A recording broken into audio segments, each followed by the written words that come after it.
Collaborative Solutions came in and partnered with EX3 Labs and 1871 Chicago to really explore the art of what's possible. These are the days that organizations need to get all the people in a room and to really lay the pathway for innovation to bring about big change in their organization. You're keeping track of all the stuff you have to do in your day-to-day, but you also have to understand what's coming at you, and you have to be able to advise others on what's coming at them and how they're going to prepare for that, and that's super hard. How many people, just by show of hands, feel like you guys get stuck in the day-to-day? The structure and the frameworks that you use matter, internally and externally. Kind of under wraps for us. We knew we were attending. We had no idea what problems we were going to be solving. I have a feeling that we are doing some innovation already, but I don't think we're branding it as such. So really kind of realizing where that's taking place and sharing that.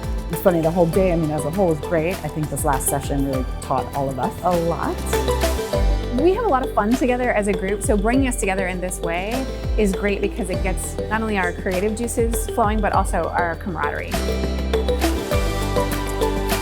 We have to start solving those problems, and we need to solve them quickly and not overthinking it.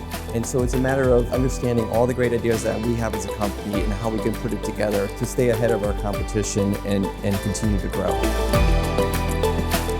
I think it was a huge win for them across the organization.